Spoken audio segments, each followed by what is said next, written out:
సూక్ష్మ పోషకాలలో జింక్ కూడా ముఖ్యమైనది. వరిలో దిగుబడిని ప్రభావితం చేయగలదు. పైరు ఎదుగుదల దశలో జింకు లోపం లోపిస్తే వరిలో పిలికలు తగ్గే అవకాశం ఎక్కువగా ఉంటుంది. వరి నాటిన 2 నుంచి 4 వారాల్లో జింకు లోప లక్షణాలు మనకు సాధారణంగా కనిపిస్తాయి.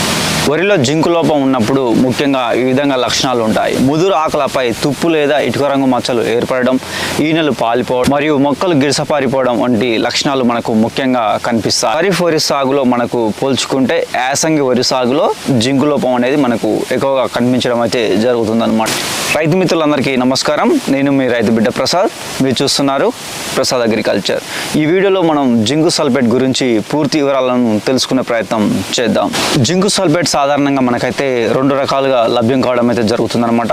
ఒకటి హెప్టాహైడ్రేట్ 21%, మోనోహైడ్రేట్ 33%.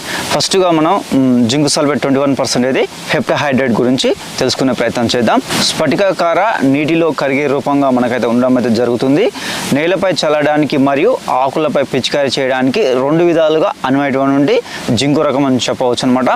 సాయిల్ అప్లికేషన్ చేయాలనుకుంటే 4 కేజీల నుంచోని మనం 10 కేజీల వరకు 1 ఎకరానికి అయితే చల్లుకోవడానికి అయితే అవకాశం ఉంటుందన్నమాట. పంట విత్తే ముందు కానీ పంట విత్తిన తర్వాత కానీ మనకు జింకు లోప లక్షణాలు మనకు కనిపించినట్లయితే ఈ జింకు సల్ఫేట్ 21% హెప్టాహైడ్రేట్ని అయితే మనం చల్లడానికి అయితే అవకాశం ఉంటుందన్నమాట. ఒకవేళ జింకు లోప లక్షణాలను కనుక మనం కనిపించిన వెంటనే మనం పిచికారీ కనుక చేయాలనుకుంటే 3 గ్రామ్స్ నుండి 5 గ్రామ్స్ను లీటర్ నీటి చొప్పున కలిపి మనం అయితే పిచికారీ చేయాల్సి అయితే ఉంటుందన్నమాట. పిచికారీ చేయడానికి అనుకూలమైనటువంటి సమయం మనం ముఖ్యంగా చూసుకున్నట్లయితే ఉదయం వేళలో కానీ సాయంత్రం వేళలో కానీ నెక్స్ట్ వచ్చేసి వాతావరణం చల్లగా ఉన్నటువంటి సమయంలో మనం పిచికారీ చేసినట్లయితే ఎక్కువ శాతం మనకైతే ప్రభావవంతంగా పనిచేయడానికి అయితే అవకాశం ఉంటుందన్నమాట. జింకు సల్ఫేట్ 33% మోనోహైడ్రేట్ గురించి ఇప్పుడు తెలుసుకునే ప్రయత్నం చేద్దాం. దీనిలో మనకు మిక్సింగ్గా సల్ఫర్ 15% మనకు మిక్స్ అయితే ఉండడం అయితే జరుగుతుందన్నమాట. అధికంగా గాఢత రూపంలో ఉండి మనకైతే పొడి రూపంగా ఉండడం అయితే జరుగుతుందన్నమాట. ఇది చల్లడానికి మాత్రమే అనుకూలంగా ఉంటుంది. చల్లవలసిన మోతాదు చూసుకున్నట్లయితే 4 కేజీల నుంచి 10 కేజీల వరకు చల్లవచ్చు. జింకు సల్ఫేట్ని అయితే మనం ఇతర ఎరువులతో అయితే కలిపి చల్లకూడదనమాట. ఆ ఎరువులు ఏంటి అనే దాని గురించి మనం ఇప్పుడు తెలుసుకునే ప్రయత్నం చేద్దాం.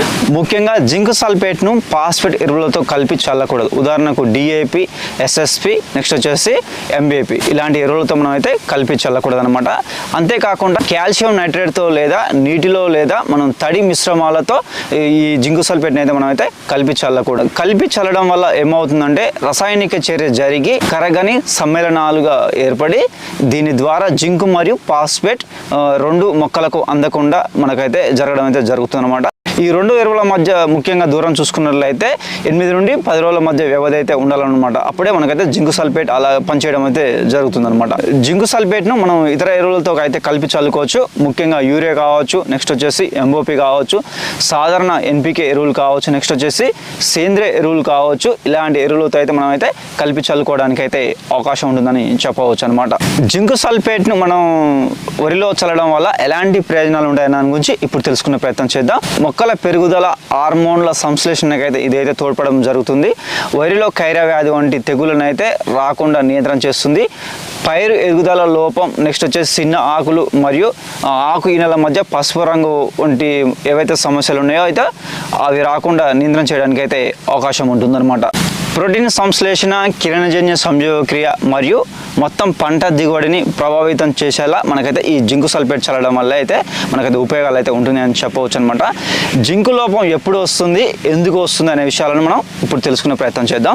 అత్యధికంగా వరిమడులలో నీటి నిల్వ ఎక్కువగా ఉండడం వల్ల ఆక్సిజన్ తగ్గి బైకార్బోనేట్లు పెరగడం వల్ల జింకు లభ్యత అనేది తగ్గుతుంది.